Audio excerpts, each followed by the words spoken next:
الرحمن الرحیم۔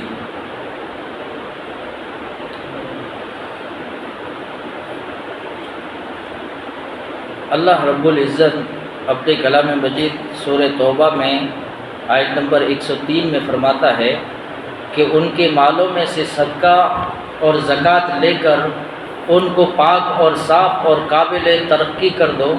زکوٰۃ کا نصاب سے کم میں زکوٰۃ فرض نہیں ہوتی۔ رسول اللہ صلی اللہ علیہ وسلم نے فرمایا پہلے آپ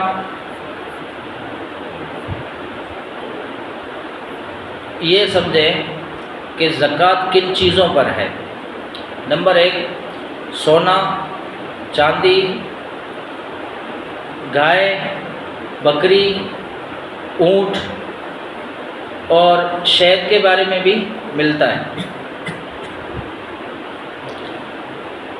کتنی گائے ہو یا بھینس ہو تو زکوٰۃ ہوتی ہے، یعنی 30 گائے اگر ہو آپ کے پاس اور سال گزر جائے تو آپ پر زکوٰۃ فرض ہوتی ہے۔ اگر سال نہیں گزرا آپ نے بیچ میں لیے ہیں تو آپ پر زکوٰۃ نہیں ہوتی۔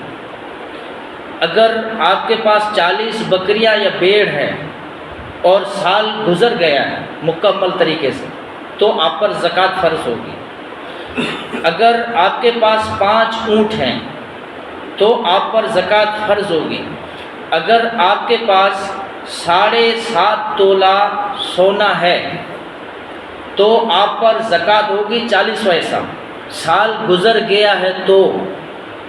اگر آپ کے پاس 52.5 تولہ چاندی ہے تو آپ پر زکوٰۃ فرض ہوگی 40 پیسہ آپ کو اللہ کی راہ میں نکالنا ہے۔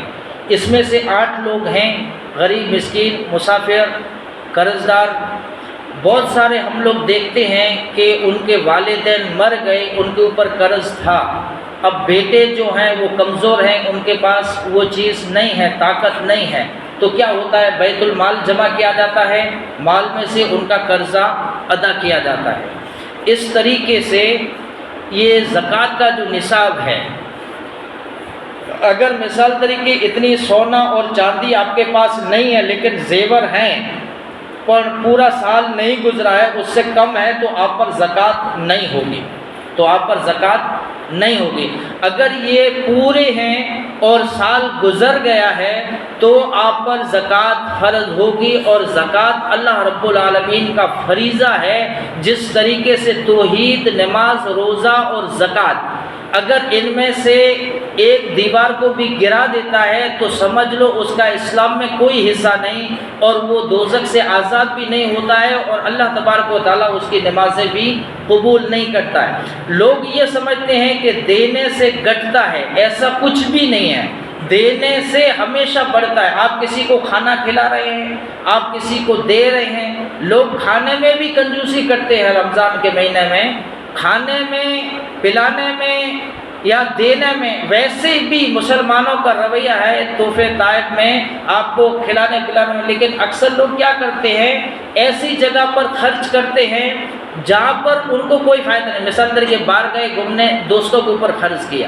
اگر آپ چاہتے ہیں کہ ایسی جگہ پر خرچ ہو رہا ہے جو اللہ کے قرآن مجید پڑھا جا سکتا ہے، یا مسجد کے اندر بیٹھے ہوئے مسافروں کی مدد ہو سکتی ہے، یا ایک ایسا بچی یا بچہ اس کے داخلے کی فی دینی ہے یا اس کو پڑھانا ہے، یہ سب سے زیادہ بہترین طریقہ ہے کہ آپ اس چیز میں لگائیں۔ آپ جو خرچ کر رہے ہیں، جو پیسہ لگا رہے ہیں، فضول خرچی نہ کریں اور بخیلی بھی نہ کریں، یعنی بیچ کے درمیان سے چلے، اور جو ضرورت مند بیوہ ہو، مسکین ہو، اچانک کوئی حادثہ ہو جاتا ہے، یا جس کے بچے زیادہ ہوں، آمدنی کم ہو، یا بھلے ہمارا بھائی ہے، کماتا وہ ہے لیکن کم ہے، اس کا گزر بسر نہیں ہوتا ہے، تو آپ اس کو بھی دے سکتے ہیں۔ سب سے پہلے جو آتا ہے وہ قریبی ہے، آپ کا رشتہ دار ہے، آپ کا پڑوسی ہے، آپ کے گاؤں والا ہے، لیکن اکثر لوگ کیا کرتے ہیں، ان کو چھوڑ کے باہر کی مدد کرتے ہیں۔ اسی لیے کچھ چیزیں ایسی ہیں جو آپ دائیں ہاتھ سے دے رہے ہو تو بائیں ہاتھ کو پتہ نہیں ہے، لیکن ایک چیز ایسی ہے صدقے میں جو آپ کو علن اعلان کرنا ہے۔ جیسے آپ نے مسجد کی زمین خریدی، بھئی یہ میں نے مسجد کی زمین لی ہے، آپ اعلان کر رہے ہیں، یہ آپ کو اعلان کرنا پڑے گا، کھلا کرنا ہے۔ ایک آپ غریب کی مدد کر رہے ہیں، خوددار آدمی ہے، وہ مانتا نہیں ہے، اس کی ضرورت ہے، لیکن آپ نے کیا کہا کہ بدی مٹھ آپ نے اس کو دے دیا۔ اور بخاری شریف کی صحیح حدیث ہے، نبی کریم صلی اللہ علیہ وسلم نے فرمایا کہ قیامت کے دن محشر کے میدان میں جہاں پر کوئی سہارا نہیں ہوگا، وہاں پر اللہ تبارک و تعالیٰ اس شخص کو عرش عظیم کی چھاؤں میں جگہ دے گا اور اس کو بٹھائے گا جس نے دائیں ہاتھ سے خرچ کیا اور بائیں ہاتھ کو پتہ نہ چلا۔ یعنی ایسا خرچ کرنا، دیکھیں کون ضرورت مند ہے۔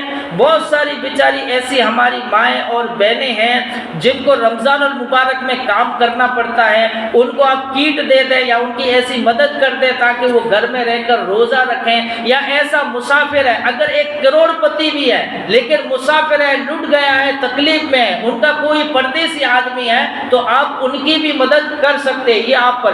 اسی طریقے سے بھلے کافر ہو، آپ کے نزدیکی ہے، اس کو ضرورت ہے، یا ایسا آدمی جو اسلام کے خلاف پروپیگنڈا نہیں کرتا، اسلام کے خلاف دشمنی نہیں رکھتا ہے، اس کی دل صاف ہے لیکن مسلمان نہیں ہے، تو آپ زکوٰۃ کا پیسہ اس کو بھی دیں تاکہ اس کا دل اسلام کی طرف مائل ہو اور وہ اسلام کو قبول کرے۔ اس طریقے سے 8 لوگ بتائے گئے ہیں، اور کام وہی کامیاب ہوتا ہے۔ 2 شرطیں ہیں کوئی بھی کام کرنے کے لیے، شریعت محمدیہ صلی اللہ علیہ وسلم میں 2 شرط ہے۔